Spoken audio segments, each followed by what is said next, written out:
Testing 1 2 3. Testing 1 2 3. Testing 1 2 3. Maybe turn up the volume on this a bit. This one a bit. Wait, hold on. It's not coming through. Hello, hello, hello. Hello, hello. Okay. Good, good, good. Testing 1 2 3. Hello, hello. You want to test yours? Yeah. Hello. Testing 1 2 3. Testing 1 2 3. Yay. These are kind of funny chairs. They remind me of like Austin Powers, A rotating chair. like millennial or like millennium era.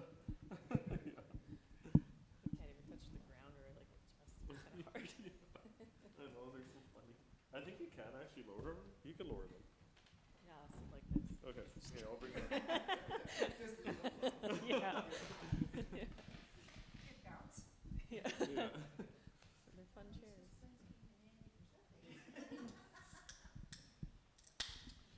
Tanze, everyone. I'm Justin Bear-Larive. I'm the artistic director here at Urban Shaman. I'm also a curator, and we're here for Taylor McArthur's show, The Sky Remembers. And yeah, we're so excited to have this talk and to welcome Taylor here back to Winnipeg. And before I introduce Taylor in the show, I'll talk a little bit about Urban Shaman.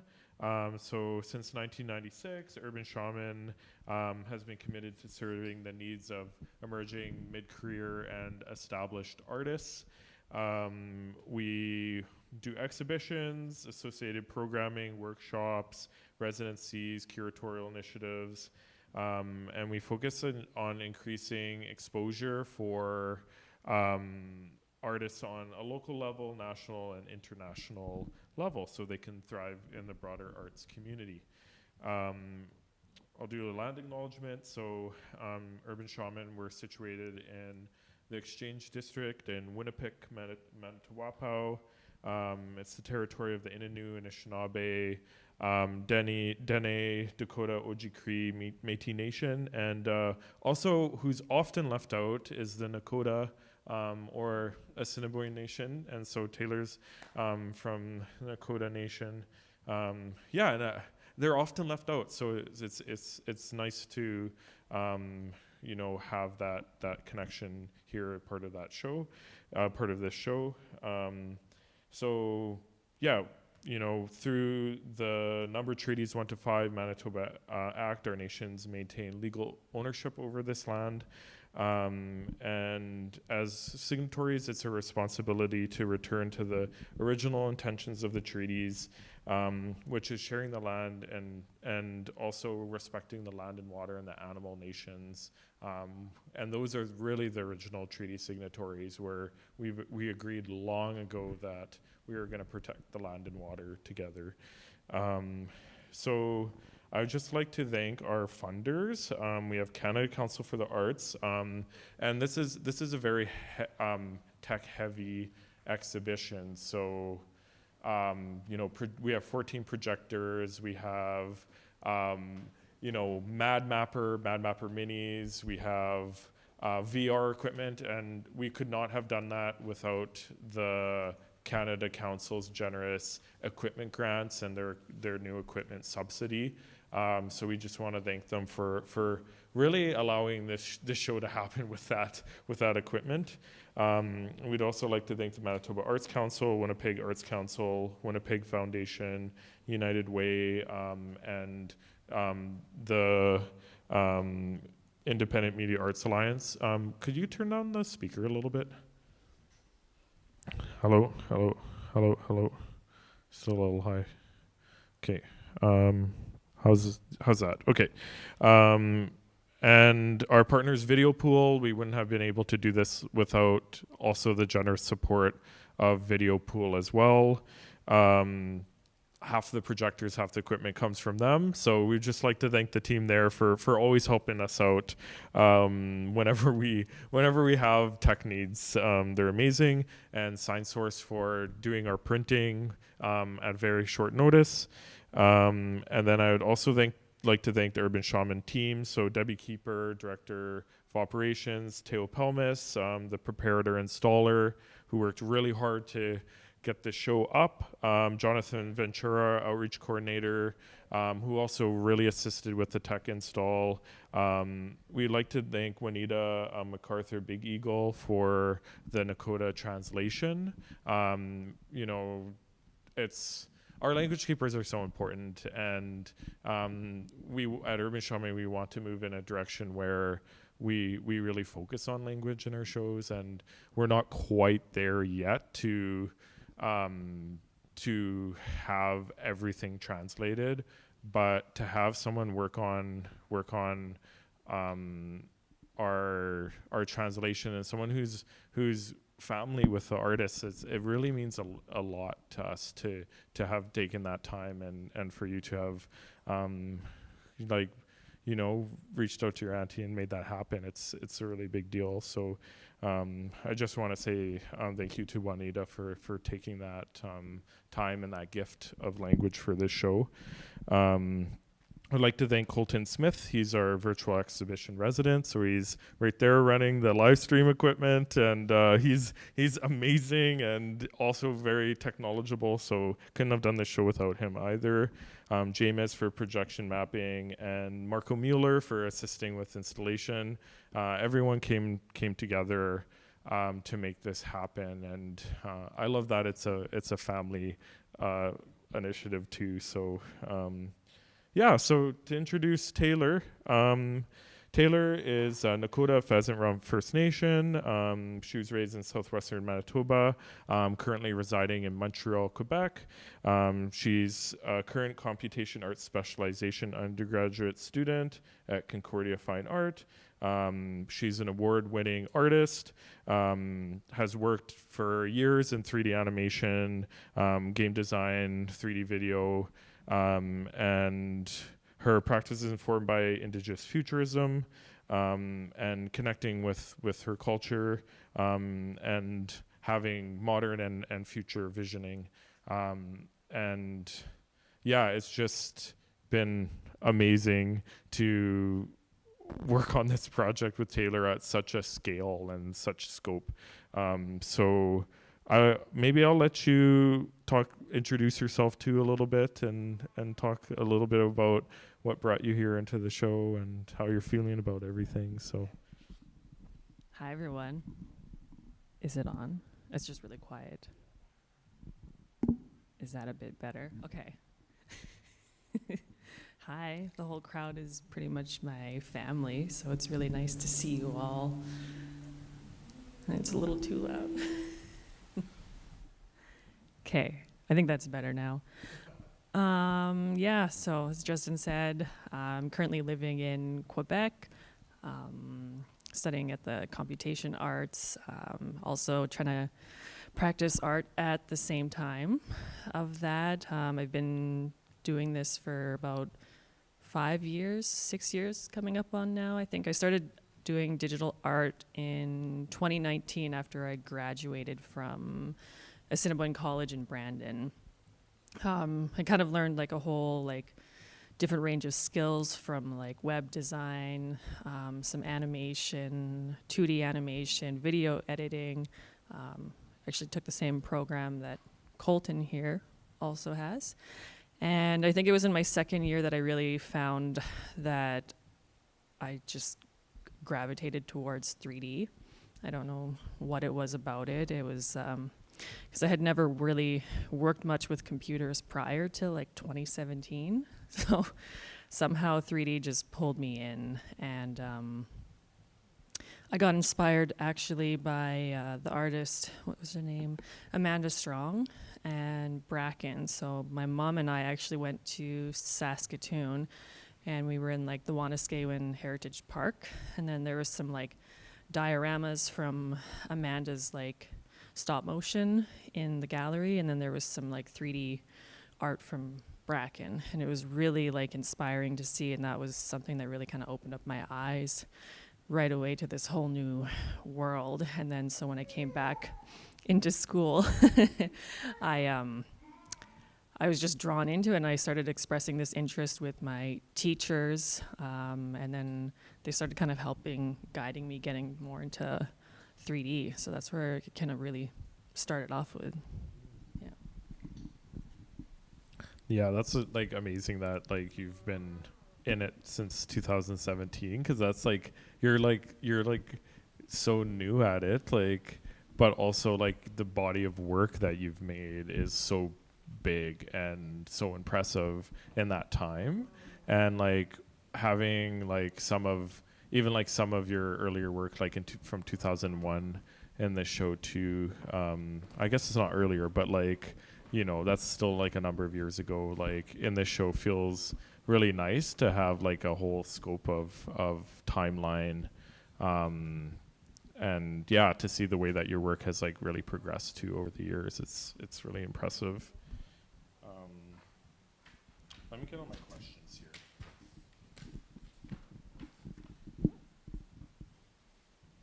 So, yeah, can you talk a little bit about like the workshops and programs that that have kind of supported you up into this place, and yeah, different like mentors, and because I'm just curious, like what I really like about this show is it kind of shows what's possible, and like I want Urban Shaman to be able to encourage like a new generation of artists who are coming out of high school, who are going into post-secondary, college, or university, to know what is actually possible in terms of digital art.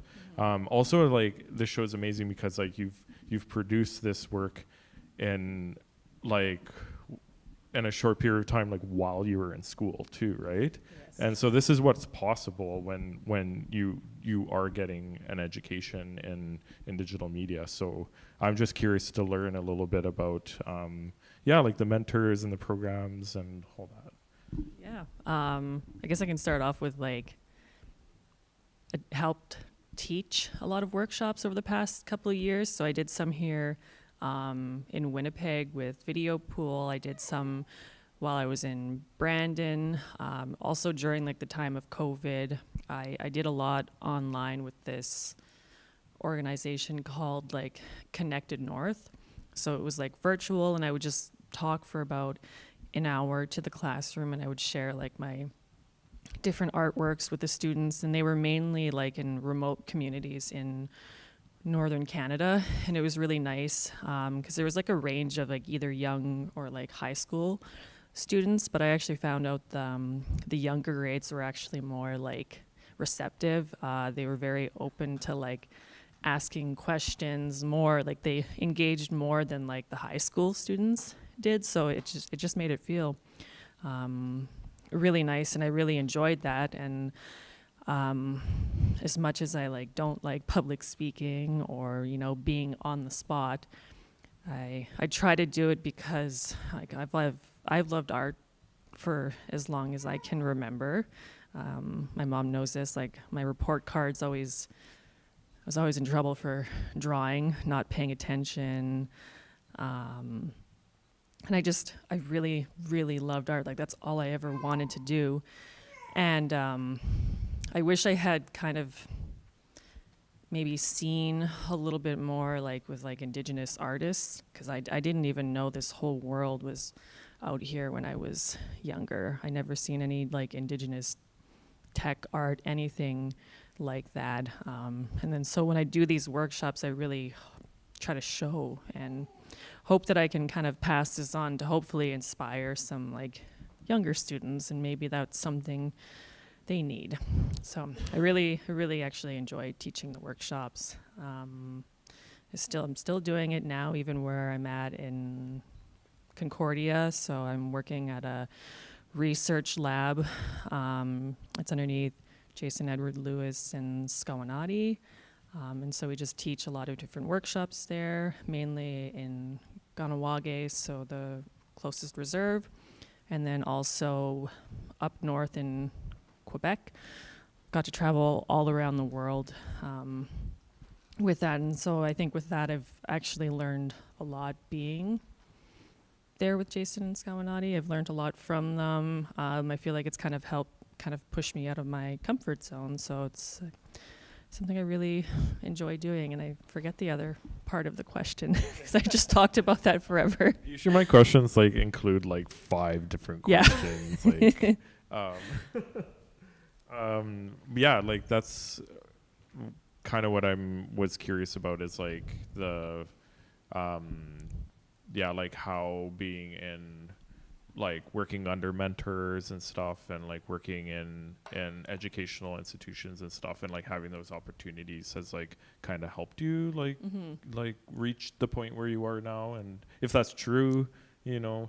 I definitely say it has because even where I'm at right now with like Jason and Scaminati, they've really helped put me on to a lot of different projects. And then in that I've been able to like meet a broad range of people, more Indigenous artists within like Montreal. They also have been really generous in the sense of like if they get any like inquiries about someone to work on a project, they'll send it forward to me, which is really, really nice to see that. There's not a lot of like Indigenous artists working in 3D media like nationally, like and I think that number is growing, and there's more and more emerging artists who are learning those skills in school, but like for artists who've like are like working in gallery settings and like know how to set up shows and know how to build installations, like the pool is really small, and they are really busy. Like I'm thinking like Casey Koizan and stuff too. Like he's super busy all the time and always asked to be working on projects. And so like, you know, being at a gallery, I'm seeing this and it's like, well, there's so many opportunities here for mentorship and to encourage the next generation to get in this, because this is really part of the future of gallery spaces is these complex setups with projection mapping and you know, AR, VR, like WebGL projects, and just going to like, you know, the National Gallery, for example, and looking, it's like, well, there's like so much tech running in all these shows, and it's so important to have the Indigenous artists working on Indigenous shows too, and we're trying to build that. Like that's something that, you know, a future for Indigenous artists is in those fields, right? And yeah.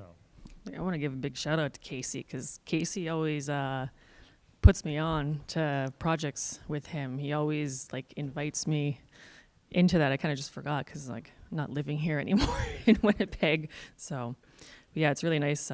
There's like one big project that Casey and I worked on together last year, actually.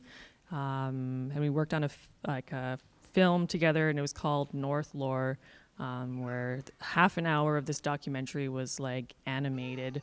And Casey brought me on to do the environments, so I got to design the worlds in those scenes. So it was really special, and it was really nice just knowing that he believed in me and really wanted to bring me onto this. So it was a really wonderful, long and stressful project, because I was also doing that while I was in school and working. So I was working too much.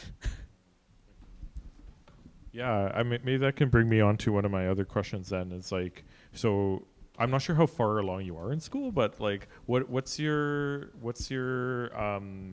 like what's next, like after this show, and what's following your education journey after this? I think I'm gonna take a break for a bit from school, and I think it's okay to say that it's okay to do that, because for a long time I felt this kind of fear that I couldn't give up, because it was a really tough journey to get all the way over there to school, to move so far away from everyone and I felt like maybe I was going to be letting down a whole bunch of people, and even myself. But I've kind of come to terms with like it's okay, and I don't have to follow the same timeline that other people do, and sometimes it takes people a little bit longer to get to where they need to go, and I'm kind of just looking forward to maybe slowing down a little bit, and also just maybe having some more time to just work on what I want, like creativity. Like, I don't know, with school it's just always focusing on doing the projects, getting the work done, so kind of missing that. Yeah, for sure. There's also like the culture and the arts of like urgency, and it's tied to the whole broader system where like, you know, we're all urgent in our jobs, we're all urgent in our education, trying to get things done, trying to get to a place in our lives, but that, you know, you can get stuck in that kind of like working hustle culture and then miss out on like really important things, right? And it's so important to take that break for that creativity. And at least for me, like a lot of my creative drive comes from like spending time with family, spending time on the land, like connecting with animals, like connecting with plants, like, and even just having that time to rest is so important. And there's not really necessarily a mechanism all the time in the arts for that. Like we just kind of need to make it for ourselves. There's sabbaticals if you're like a prof, but I think that's about it, you know. Yeah, I don't know, I think maybe some of my coworkers and friends have been hearing me talk about how I've been wanting to take a break, and I'm missing like my family and my friends and the prairies. Like I didn't think I would miss it moving away, but I definitely do. 'Cause I'd say like a lot of the landscape here really inspires me, and then like being in Montreal, it's kind of harder to like get out into nature, just because I don't have a car there. It's just really crowded, and then I found like being here in the prairies, like I just have my car, go out at like 2 a.m, and I would just go sit and like look at the sky. It's something I did a lot, which I don't do anymore. You can't really find quiet places like that in Montreal, and I also can't see the sky, so I'm like, maybe that's why it's calling me back home. That's so fascinating because of like the content of the work. Like was most of the work produced while you were in Montreal?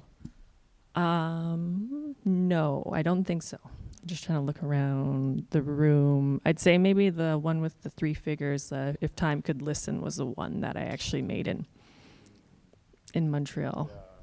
Because it's like all your pieces like are sky. It's sky, right? And like these kind of transcendent like planetary spaces too. Like it's like the stars and you know the title of the show too, right? The Sky Remembers. And it's interesting you're talking about that being in Montreal and missing home, and missing the sky, and it's so present in your work. So could you kind of talk about like the conceptual themes in the work in your show? Yeah, I don't even know where to start with that.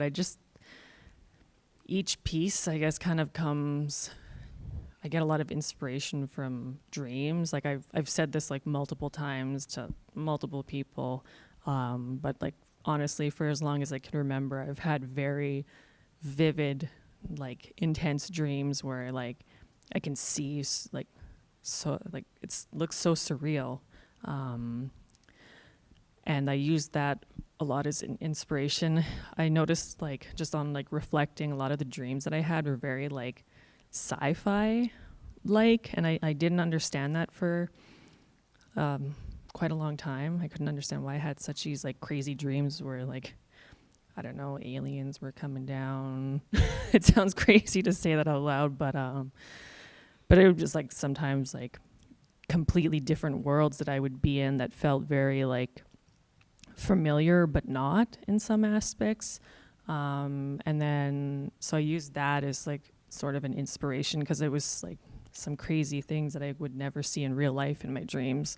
So I used that. Obviously the landscape like the prairies, the sky is very present in my work too, because I've just always grown up liking looking at the sky, especially night sky. I think maybe that comes from my mom, because I remember there were some times where she used to wake us up in the middle of the night and be like, come on, look, there's like, I don't know, some lunar eclipse going on, or you can see this meteor shower or something. So maybe that's kind of why it's instilled in me. And I know my mom was also a little bit of a sci-fi nerd, so maybe that's where it comes from too. What else? Try to think.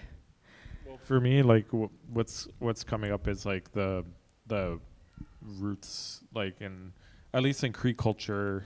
Like I don't know like a lot about Nakota ways, but in like Cree ways, like the stars are the root of home. Like that's where life comes from. Yeah. And I don't know if it's similar, but that's what's coming up for me is like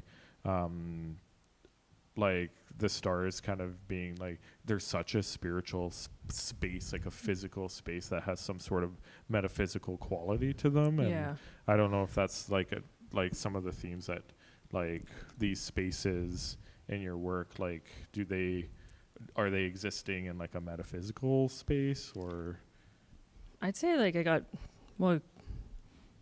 say from like my mushum, we spent a lot of time there in Saskatchewan growing up, and he'd often like, I can't really recall them like word for word, but he'd always be pointing out like the sky and then kind of telling us different stories. And I really remember that when we'd be in the backyard having a fire at night. And I think maybe that's also a big inspiration as to why, because it like just grown up hearing it my whole life. So I was always very fascinated and looking up there and wondering like if there was other life out there, and I just feel this like connectedness to it, and maybe kind of like safety or like relief in knowing like when we pass on, like that's where we go up to, because you're taught like the Milky Way is like the river of the sky, and that's the path that we travel onto into the next world.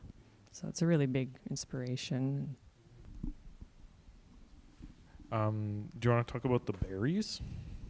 Yes. There's some for people who are online who aren't at the show. There's some projection mapping of blueberries.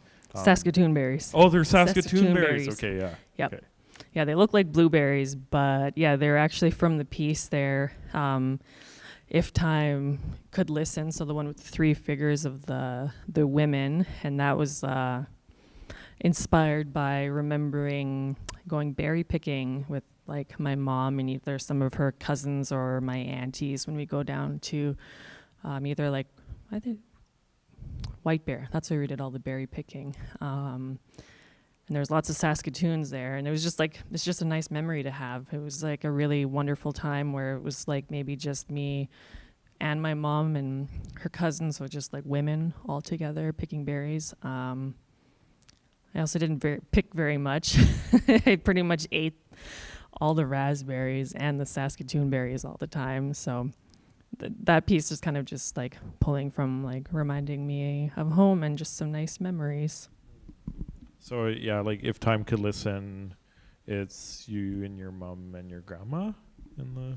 Yes, that's where the inspiration comes from, and that just being in the sense of like, me and my mom have talked a lot about this and like learning about like epigenetics and how like, I don't want to like, trauma can be passed down because like, my mom was like being formed in her mom's belly, like the eggs are already there that brought me here.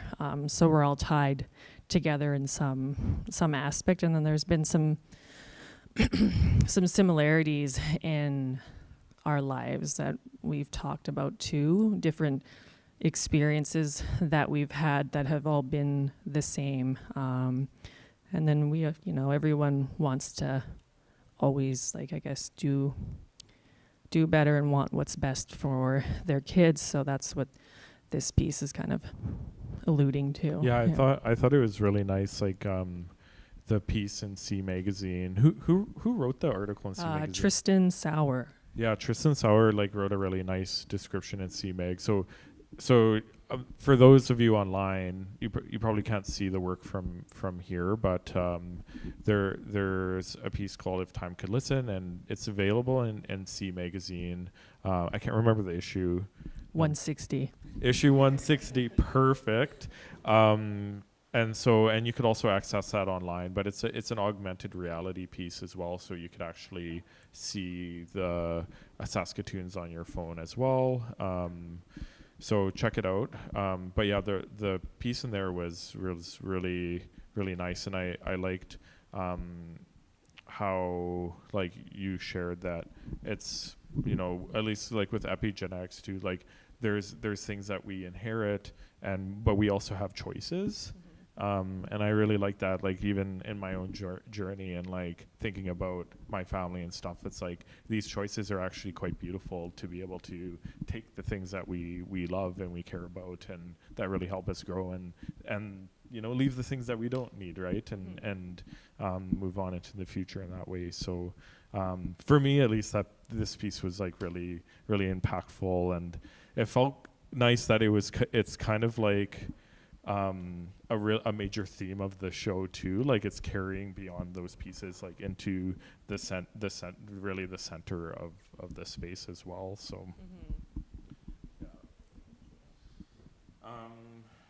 let me think. I've got more questions here. Can you talk about the translation with your auntie? Yes. Yeah, I don't know. Pretty close with my auntie. I pretty much view all my aunties like, I don't know, I guess like as different extensions of my mom. So I'm pretty close with my auntie Niná, that's what we call her. I always talk with her about, I don't know, I guess art. I always update her with what I'm doing, where I'm going in life. And she's really big on doing like language revitalization. So she's been really working on that for the past, I don't even know how many years, a long time in Pheasant Rump, because like there's not a lot of Nakota speakers left. And from what I was told, there's like maybe less than like 150 speakers. And she's really trying to like revamp that and work on getting that up there. So because I've always talked with my auntie about all my artwork, and we share a lot of the ideas. Like actually, like my piece, like Shka was, I had a lot of conversations with her about that because I always talked to her about my dreams, and then so with that piece, I kept having this dream of like seeing a bison appear, and then it had just been like, it was going up a hill, and it was like kind of the hill behind my mushroom's place, and then as it had gone up to the top, it aged backwards like to a calf. And so it kept appearing, and I just thought it was really interesting because I'm like, I've never dreamt about a bison before, and like, why am I dreaming about it now? Like, I don't really think about it in my like waking life. And so we just had conversations, and then she really like helped me kind of like decode or like decipher my dreams, and it kind of had to do with like, she was like maybe like pursuing education, because like the bison is a symbol of education, or anyways for like the Nakoda. And then she also has a lot of the same beliefs, inspirations about the sky. And then so with that, we were talking about how like there's life within, and so when like the camera like travels through the bison, you can see like these like galaxies within there, and then as the particles go back up to the sky, it's like the Milky Way, the river of the skies. So we actually, yeah, she was a big part in like helping me, I guess, create that, because it was just someone I could talk back and forth with, and it was really nice. And then so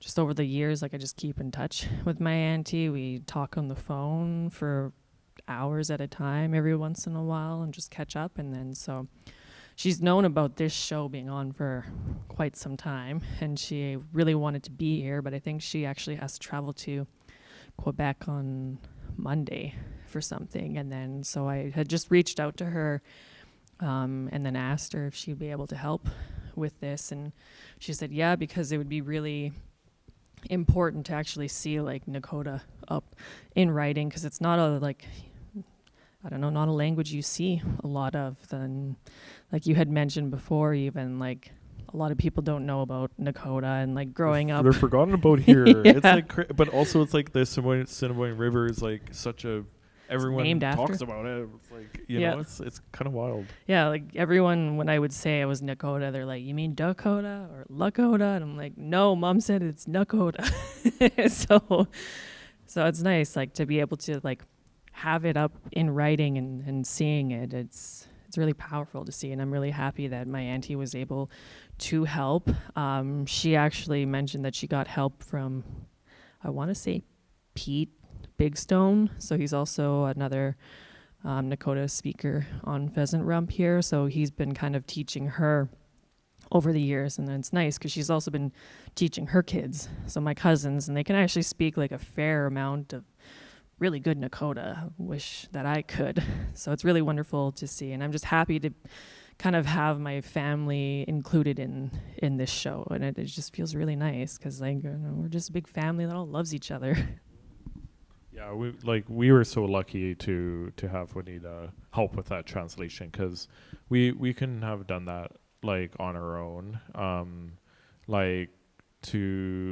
There isn't a lot of people working in Nakota translation who are available, and I was like, what are we gonna do, you know? But like it makes so much sense that it's your family who did the translation, and that like you're also like really part of that language learning journey as well. And this is the future of, this is what we're doing for ourselves and for our families, right? And it's really beautiful. I'm just so thankful that and that also that your auntie has Pete, is that his name? Like to also work with. It's, you know, those threads that we've through so we can live our good lives, right? Like we're all connected so we can live our good lives, and it's really beautiful. So I don't know how I can just keep being thankful for that. Thank you, Auntie. I'll show her this live stream later. What else should I ask? I have so many questions here.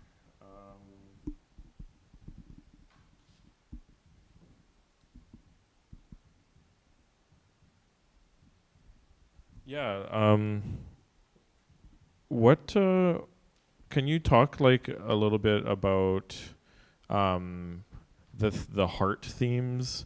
And like Azimuth and Nite, that work has a heartbeat, so tracking that, and then also there's the massive heart in the middle of the gallery as well. And so what significance does the heart have for you? That's a good question. I don't know. I'm just really drawn to it, I guess. So the Azimuth Nite piece that Dallas and I worked on, it was like a little collaborative project that we started in like 2020. And I'm trying to remember. Yeah, it was during COVID. So we were kind of trying to think of a way to like tie people together into a space where like you couldn't actually be. And I honestly don't remember why we settled on the theme of the heart. Like maybe just because it's been so long ago, and I'm trying to remember right now. But it was just something I guess that we were both drawn to, because like the sound of the slow heartbeat can kind of feel very like comforting. Because I don't know, to me it always sounds like a drum. So it sounds very peaceful. Even this whole time that we've been talking, I can hear it in the other room. And usually I'm pretty anxious at doing these artist talks, but I've kind of been focusing on that, and it's kind of like helped keep me calm. But then we also wanted to focus on like, we thought it was a cool way to bring different people together. So with that piece there, you can like count your heart rate, and then like people could sign in online with that QR code, and then it kind of takes everyone's heart rate and then puts it as like the median heart rate. So it's really, really fascinating, I feel like, to stand in that space and then hear it really increase as people are coming in, and then decrease as like people are going. So I just found that piece very like, it was fun to make, comforting, also a challenge. And then I'd say maybe with this heartbeat here, like that was just like I was experimenting. I was learning. I was trying to learn how to animate, and that was very challenging, having to rig a heart, because it's not the same as trying to rig a person or a human, and then trying to figure out how to make it like beat properly in a way that looks realistic. And then I think maybe at that time too, I was kind of supposed to represent flames, because I was at a point where I had felt like my heart was broken. So I'll just leave it at that.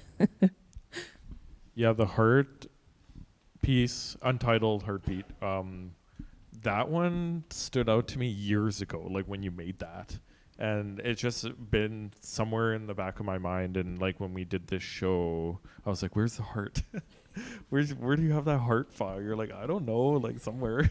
Like I didn't finish it because I was heartbroken. No, I'm just kidding. But yeah, I feel like it's a nice piece to have when you enter this space, because when I curate shows, I like to kind of introduce the artist as the viewer comes into the space. So like having like Wanna See there, and having like, it's almost like stepping into a world, and a lot of your work takes place in these like metaphysical planetary spaces that are like otherworldly. So it's like when patrons come in, they're walking into this kind of new world, but then they're kind of introduced with you. And so I thought kind of like having the heartbeat, you can hear it in Marvin Francis Gallery, but also having the heart there, it's like going into this space that's kind of like inside of you. Like this is all part of like this internal story that you have, and it's connected to your family. And so that's why I was really interested in having the heart, because it's almost like going out, but also like in as well. My curatorial thinking. Yeah. But yeah, with your projects, like with Azimuth, I always say Netahe, but it's not Netahe. It's the. I don't know. I think Dallas and I maybe say it different ways. It's But like I don't know. Netahe. Netahe. Okay. I don't know. That's what he told me. Okay. Netahe. I need to get my pronunciation right, so that's why I'm asking for confirmation. That okay. So Azimuth Netahe. It's a WebGL project, and so for those of you who don't know, like WebGL is like a graphic interface where you can essentially have like a game in a browser, in a web browser, that you can access from your desktop computer or your phone, and you don't have to like install an application onto your desktop. It just runs in the browser and uses like a bit of your graphics processor to make it run. And yeah, so there's that piece that's using WebGL, and then also Line of Sight is WebGL as well. So yeah, I would just like to chat a bit about like your experience building games and applications in Unity and these web-based projects, and how that started and where it's going. And yeah. A million questions. Yeah, with that, I'm like, I don't know what I'm doing half the time. Honestly, like I know it's a free software and you can use it to create like more interactive pieces, like because I use Blender for a majority of my projects, but it mainly just renders out like videos or images, so they're not really interactive. And then so I kind of started trying to dip my toes into Unity, and there's like, a little bit of coding involved in that, which is not my like strongest. So half the time I'm kind of just guessing. I don't really know what I'm doing until I tinker around with it long enough to figure out like, okay, it works. It's going there. But I do like that aspect of like being able to create something that's a little bit more interactive than just like having videos. And I really think it kind of helps with like bringing people into different worlds. Like with the line of sight, you can walk around and explore this like landscape. I was working on this like VR piece, which was like a transmediated work of like 3 different digital videos that I had made in like 2024. And then with that piece, like there's like, again, the kind of like a theme of like portal. You'd kind of walk forward with like the controllers and it triggers you and it brings you into another space. And with that one, I feel like it's really nice and immersive because you're totally in the space. You can look around with the headset. And I've never done anything created anything myself fully in VR. So this is my first time doing that. That's awesome. Yeah. There's been like a lot of firsts with Urban Shaman lately with technology. Like we had a show called Glitch Revolution where Georgia Dick built a playable video game like for the project. Had never done anything like that before to that extent. And then like you building a VR experience. It's kind of like you've have a little bit of experience doing it, but like this is the first one that you've like fully did yourself. Yes. Yeah, there's a lot of trial and error, and it's still not perfect, but that's how you learn. And I find it fun to just experiment and play around with like, I don't know, these game engines to create something that's not actually a game. You can use it to create art, so I really like that.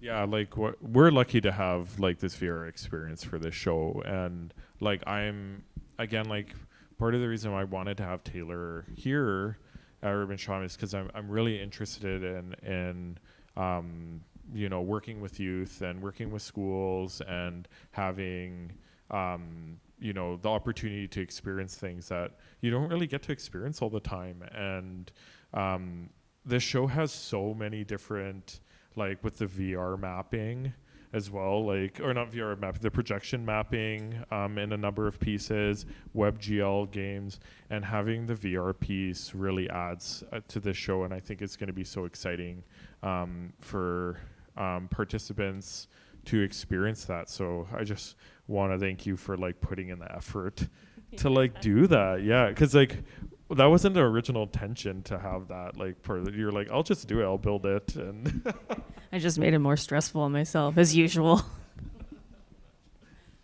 Yeah, but it's part of exhibitions, and when you have a vision and you want to see it through, like pushing yourself a little bit is something that we all do, and it was really worth it, I think, and as long as it didn't feel like too stressful. Nah, Okay. That's just me. Yeah. I do that to myself all the time. I don't know, I'm used to doing it. But I also I want to step more into trying to learn how to make more things in VR because I've been wanting to do it for a number of years. I just haven't really had the time to. So now that I think I have a fairly good knowledge on like 3D modeling, whereas like, okay, now I can bring all this stuff into VR. So you're gonna slow down, like when you're done school, you're gonna slow down, and then you're gonna make a bunch of VR projects while you're. I hope, yes. Do you have any ideas for like future projects that you want to do? I don't actually. My mind's pretty blank right now, which is okay. I think taking a break will be good. Just spending time with family and just, I don't know. I feel like doing that is okay, and it kind of helps maybe bring back that creativity because like I feel like I've been on the go for the past 5 years, just like non-stop doing multiple projects a lot. So yeah, a break will be nice. And then I feel like that'll help inspire a whole new range of whatever it is I want to do. Yeah, a lot of artists have taken breaks after doing shows here. I think it's just like it's a big, especially it's like a solo show, and like if it's a big solo show, you put so much time and effort, and it's not just like to get the show up, but it's accumulation of work for that entire time, that whole 5 years, and then it's this being able to present it all. It does offer like a nice opportunity to just like take a pause after and rest. what time is it? It's 2:22. So got a few more questions. Yeah. Could you talk a little bit about If Time Could Listen and your time with Skawanati and that the Second Life project and how that... Yeah, I could talk about the piece in the corner there. Oh, wait, did yeah. I say Yeah, call If the Time wrong- Could Listen is Oh, the one we I just meant talked to about. listen with your heart. Yeah. Yeah, sorry, to listen. Yeah, that piece is it's different for me. I haven't even actually really shared it online. I think I shared it on Facebook, but it's mainly like friends and family that I have on Facebook. So I never shared this piece on Instagram where a lot of people get to like interact with my work. And what this was with Skawanati, we got to go to New Zealand to teach machinima workshops. So that's what Skawanati specializes in. She uses Second Life, and it's basically like you can kind of sign in as an avatar and create and build your own world. And with that, you can also use a virtual camera to record. So we got to learn how to like create our own environments, again, which is something that I really enjoy doing, creating your own avatar. And then kind of had a free range of what you wanted to do. And while I was there, it was really nice to be in a completely different landscape, but also around a different group of Indigenous people. And it was like just connected really well, same type of humor. And then again, kind of just inspired by, I think we were like sharing different music with each other. So they had never actually like heard, I guess, like this new mix of music, like I don't know, like the electronic powwow is how I would kind of refer to it as. And then so I had showed them that, and they really liked it, and they were like, oh my God, like this sounds so cool to hear. And then I started thinking more about it, and then like a memory that I have where I think it was DJ Shub came here to Winnipeg, and then I had gone out dancing, and I danced all night long, like really hard and really intensely to it, and it just felt nice to be able to hear a mix of like electronic music and powwow together. And it was so good that I like woke up the next day with like this big smile on my face, and I just felt so like, I don't know, recharged, even though, I mean, I had a few drinks and I was kind of hungover, but it was like, I felt amazing though. And then it made me really think about how I I miss dancing. I used to dance jingle dress when I was younger, but then just due to my own anxiety and shyness, I stopped because of that. When I was about, I think 13 was the last time that I danced. And then, so with that piece there, and I'm kind of talking about how I love this new style of like music and how it like, I don't know, connects and makes me want to dance again, and just how good it makes me feel. And then I hope that, in the future, I get over my own anxieties and start learning to dance again. I really want to dance, and I think maybe it was last year was the first time I actually stepped into, I think, an arbor and did I just danced around with my partner. So it was nice to step into that ring again, because I haven't done it in years. So that's what that piece was really inspired about. And like the poem was based on like that feeling that you had at DJ Shub at the show. Cool. Yeah. I love that. And then this not just traditional stuff, at least for me, has been really important because it kind of connects to other aspects of my life too. Yeah. It's been wonderful. I love hearing it. We always like go to DJ Shub too whenever he's like in Montreal. Always have a good time dancing to it, and I always feel great. That's awesome. Yeah. I don't actually have very many questions left. I think maybe I'll ask you to just share any other like remarks that you want to talk about the show, like any experiences that you had here and any lessons you want to share.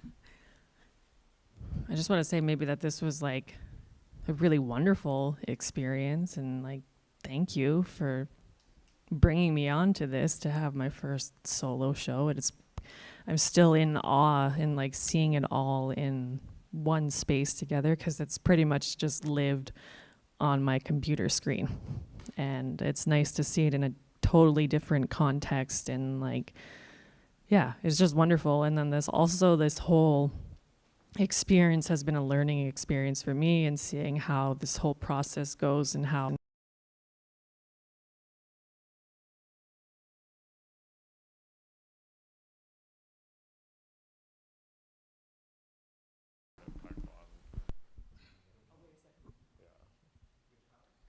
Number 3.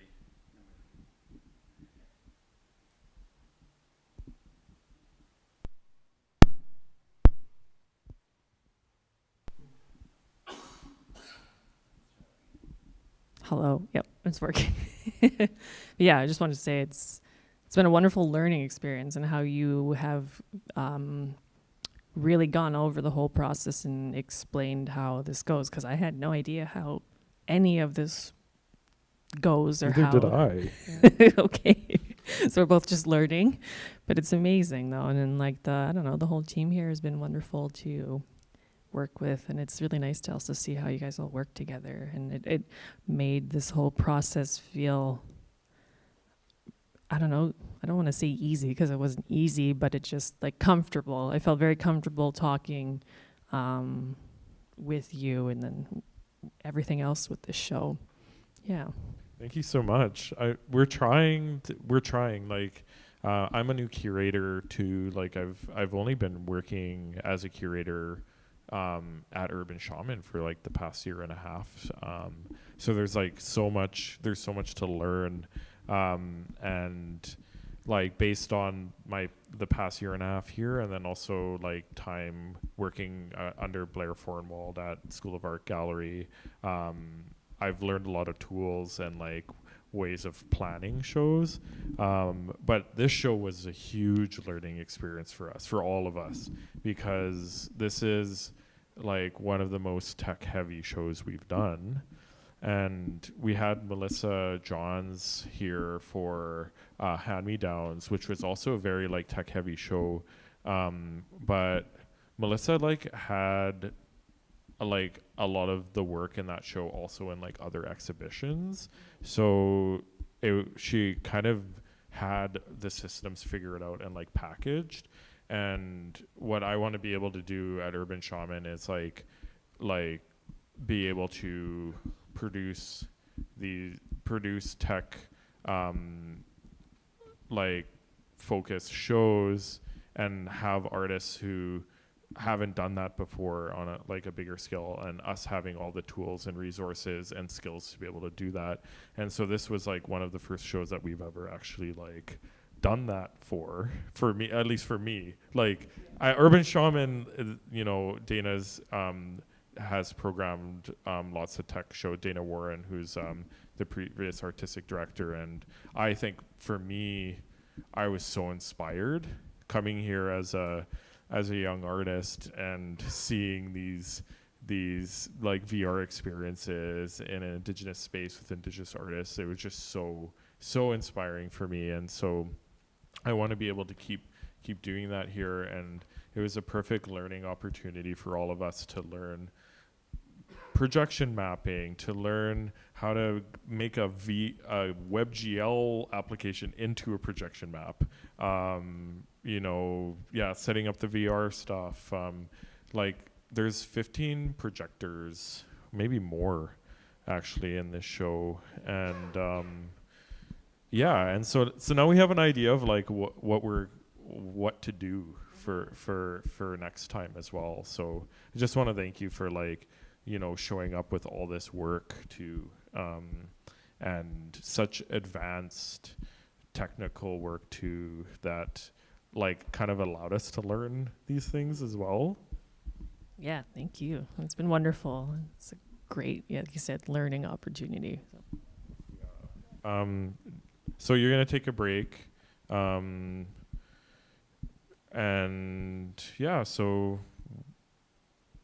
I don't know what other questions I really have. Like, is there anything else you want to share? Or I have a few things I can say, but I don't know if I have too many more questions.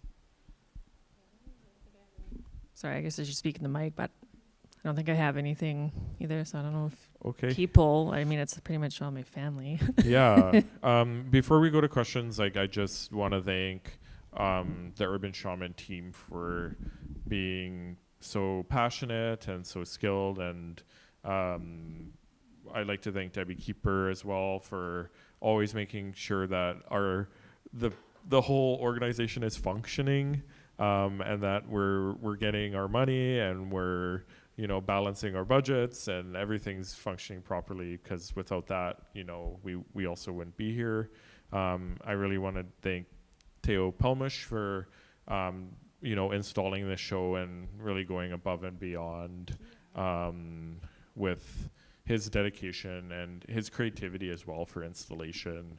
I'm a curator here, and there's a strong, so I curated this show, right? And I've had a strong curatorial vision for the space, but curation isn't just one person, right? So the influences of all of our stuff on this show really had an impact on the way that it looks and the way that it feels, and Teo is a really big part of that too. So I just like to thank him for that, and then Jonathan Ventura, outreach coordinator, just also works so hard on install and promotions and making sure all of our online stuff looks amazing and feels good, and Colton Smith as well for learning on the go and being dedicated to his role and really showing up open to do anything for this install, and also couldn't have done it without him, and everyone else too, Jamez, and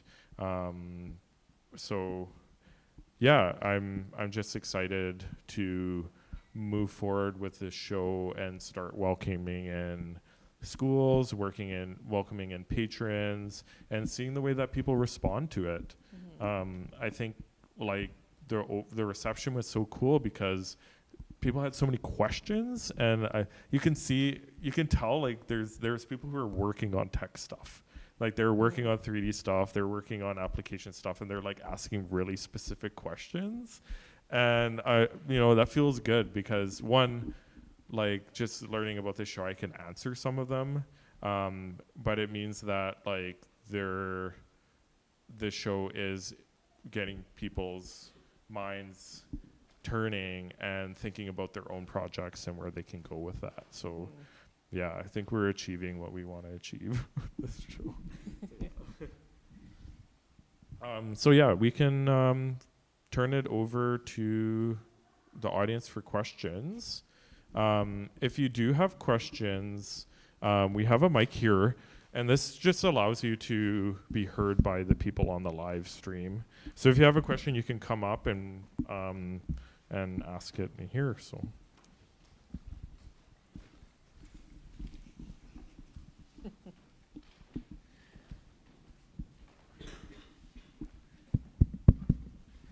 Hey, hi everybody. I'm Clayton Thomas Mueller.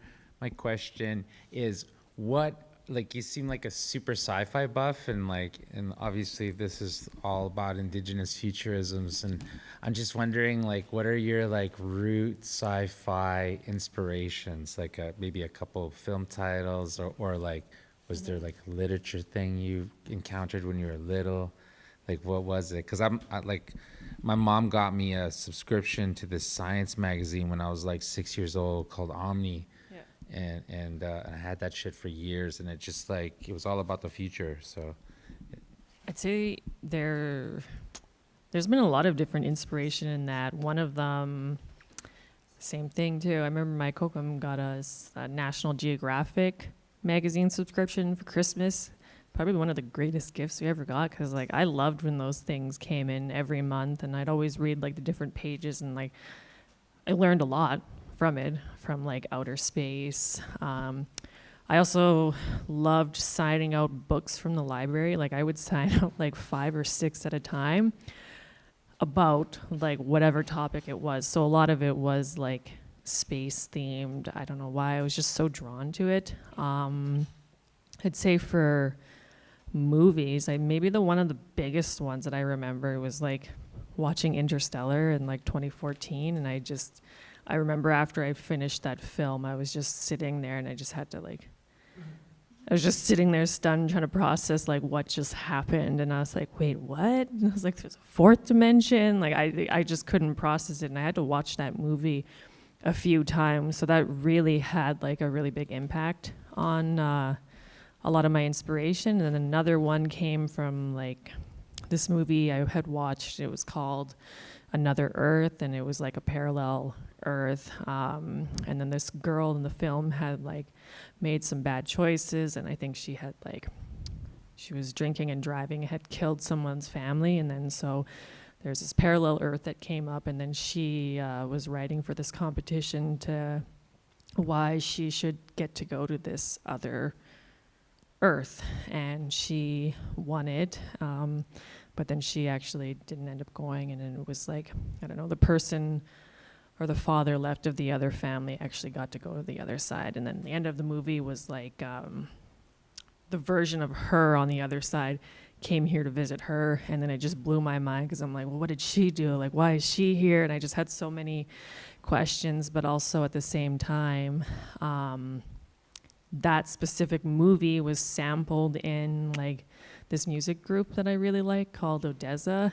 and they had sampled like a monologue, and like their whole kind of theme was like this journey about like, I don't know, this astronaut hearing something ticking, and they built a whole album off of it. So I was just really inspired by like learning how like even musicians like can get inspired by something that's like a movie to create things, and artwork, and it just felt so like, I don't know, transcendental. Like whenever I listened to it, I would always get goosebumps whenever I listened to the whole album, and I played it so many times. So it was a pretty big inspiration. I'm sure there's more, I just can't remember off the top of my head.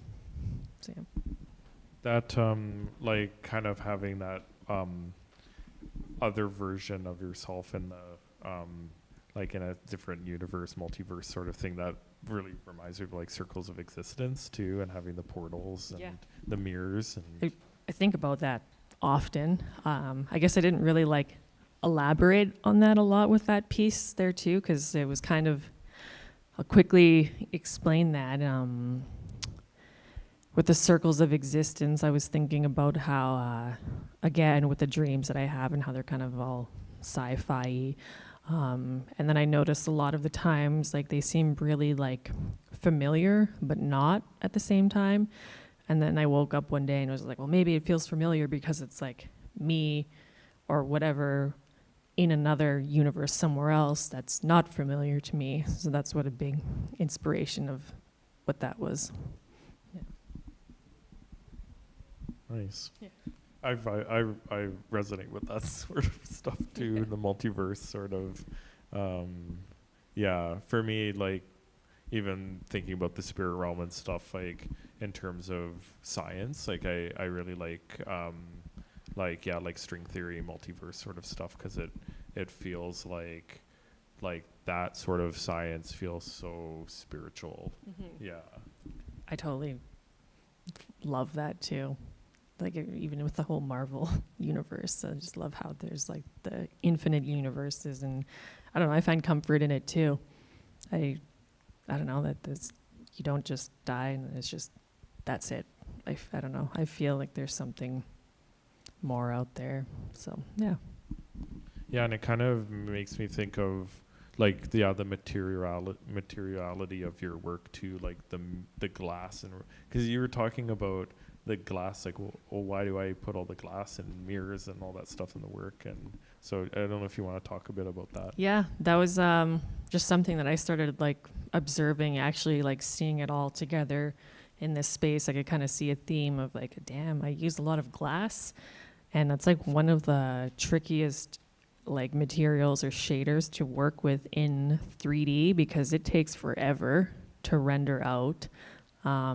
And I was trying to think like, why am I so drawn to glass and light, and then I kind of was thinking about it, and then I used those two together because I really like seeing the way that they interact with each other, and then how like different, I guess the different shape of like the glass object either like refracts or like throws the light very differently in all of the pieces that I have. And then I was trying to think too, like maybe like I gravitate towards glass because like it's, I don't know, maybe a material that's both like strong yet fragile, which I feel like maybe kind of represents like me, because sometimes I'm strong and sometimes I'm pretty fragile, but also it's not just me. I think that's just humans in general. So I think that's why I'm so drawn to it, and I really like the way that the two interact with each other.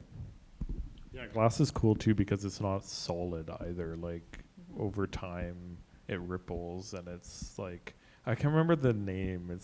It's not a liquid, but it's like it has properties of liquid.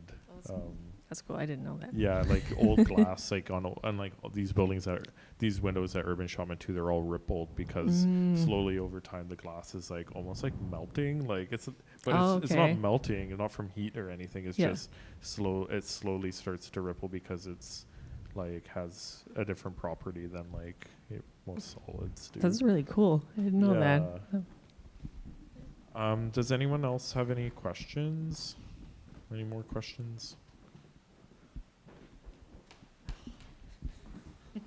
I was curious, what is it like your inspiration process look like? So when you have a project that comes up, or what do you do to kind of get things going? How do you go from a cube on Blender to turn it into these different figures or worlds or things like that?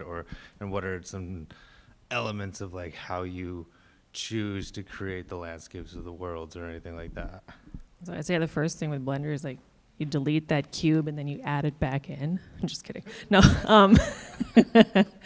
I'd say with like the process of how I go with that is I don't know, I guess music. Like I've shared that with like a few different friends and family. Like every now and then, it's not all the time, but there's certain albums that I'll come across where I can see the songs. I don't know how to explain that.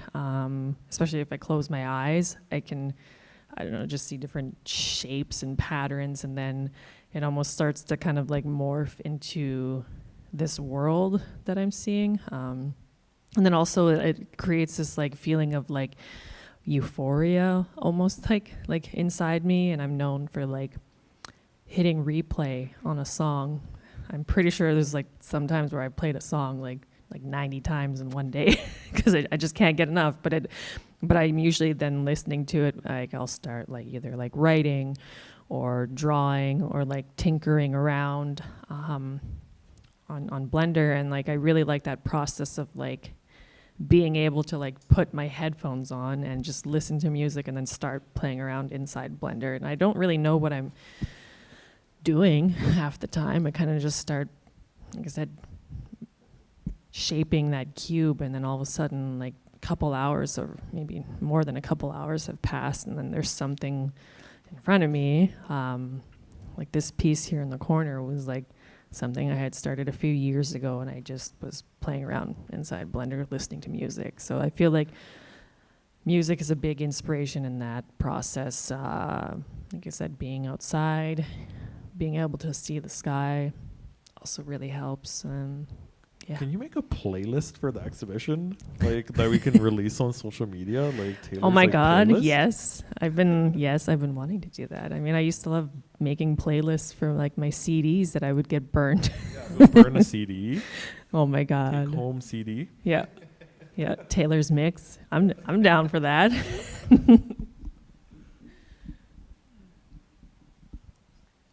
Any other questions? Derek, you have a question? Hi, Taylor. Great exhibition. I want to talk about your teaching.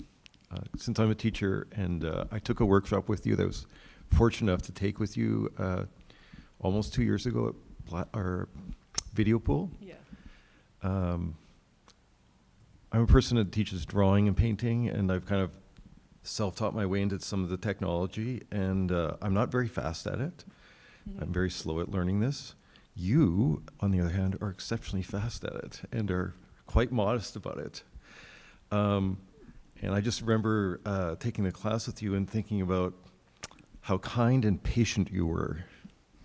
And I'm just wondering, how do you have that patience? I'm going to say I have that patience because that's what I needed when I was younger. I wish I had that, patience with teachers, because growing up, I hated asking for help, and especially in areas where I wasn't strong, so like math. And so I always felt, I guess maybe, like shame in asking for help, or like shame in feeling like I wasn't as smart as like my classmates. I didn't like that feeling, and I don't want anyone else to, ever feel like that. And I really don't mind helping, and I actually prefer like when it's going slow, because I also feel like when you're doing things slower and putting more time into it, you actually like, I don't know, learn or start to like retain it better than just like flying through. Because I don't know, sometimes some people just daydream, or they're going so fast because they're so used to working in it. And that's something I try to also remind myself too, is I've been working with this for years, so I can't just fly through it and expect everyone to know. Kind of reminds me of like YouTube videos for Blender too, where it's like they're like, just do this thing, and like, and they use like 3 hotkeys to get there, and it's like, what's the hotkeys? I need to know the. Actually, I've done with like Blender, when I teach workshops, I found a plugin where it shows on the screen what buttons you're pressing. So like even like the students in the classroom, like even though we're there with them, they can actually see it on the screen. And I try to point it out beforehand, like, hey, you can see what I'm hitting, like, because I know it takes a little bit to learn that. Because I mean, I remember the first time I started using Blender and trying to understand all those hotkeys, I was like, what? And I had no idea. And I think about an hour after being in Blender, I had to just turn it off. And I was like, oh my God, that was so much to like process and to learn. And like the interface felt so overwhelming. And then also with the workshops we teach, we also now give out like a keyboard printout that like shows what all these like hotkeys do. Can I have that? Yes. I do a little bit of work in Blender too, like, but it really has helped for this show too, just having some like basic knowledge, and the previous Glitch Revolution that we did too, just having a little bit of knowledge, and yeah, so having that here would be awesome. I think we have Blender on almost every computer. But yeah, speaking of workshops, Taylor and Colton Smith, our resident, they're gonna build a workshop, and it's going to be available as a live stream to tune into. I think maybe we'll do it on Zoom, and yeah. So for those of you online as well, like pay attention, and it will be within this month or next month. We'll have a workshop that you can take part in, and I can't remember the theme of the workshop now. I think we want to try to do something, or I don't know, I was interested in trying to do stuff with like AR. Yeah, we were going to do like an augmented reality with like the recognizing images to like print images and stuff, and being able to have those recognized on your phone so you can see an augmented reality image. Is that through WebGL too? I don't know. I was like, I don't know. I just found a software, and it's called Eighth Wall, and it works. So. Oh, perfect. Yeah. So stay tuned for that. It's really exciting. And will you have the hotkey thing on there? I'll try to. Okay. I'll figure it out. Any other questions? No. Okay. Well. Thank you so much, everyone, for coming, and for those of you who've shared questions. Colton, are there any questions on YouTube? No? Okay. If there's anyone on YouTube right now, if you have a question and you're logged in, you can leave a question in the chat, and Colton will read it out for us. But until then, we can conclude the talk. I have a few last remarks. Firstly, if everyone could give Taylor an applause.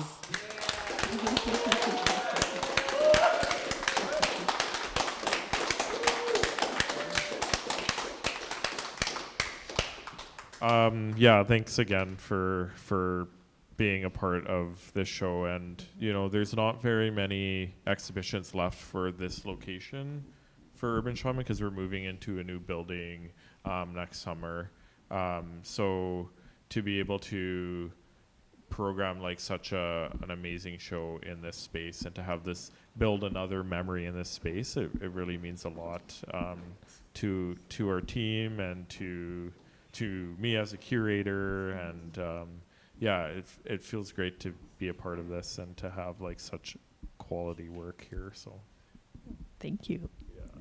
and thanks for your hard work too, like just getting the VR stuff done, and kind of working with my process too for putting together a show, and being open to the way that I'm building things here. And I think it flowed really good. Yeah, once Yeah. I did it, it just felt Yeah. nice. But we easy. had a really intense like 2 days or 3 days of like install, trying to get everything up. And we still had we were putting up the vinyl even as people were coming in, which is common in the arts.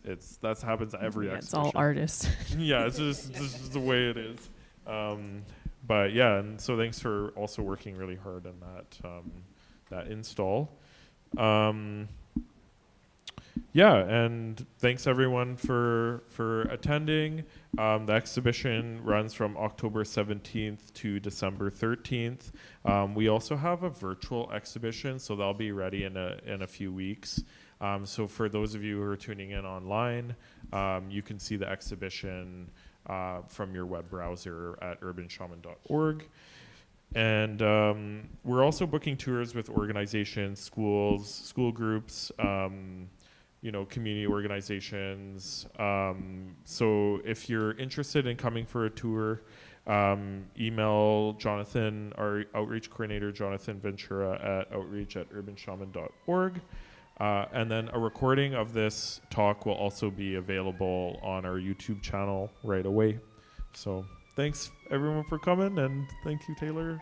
And Thank you, everyone.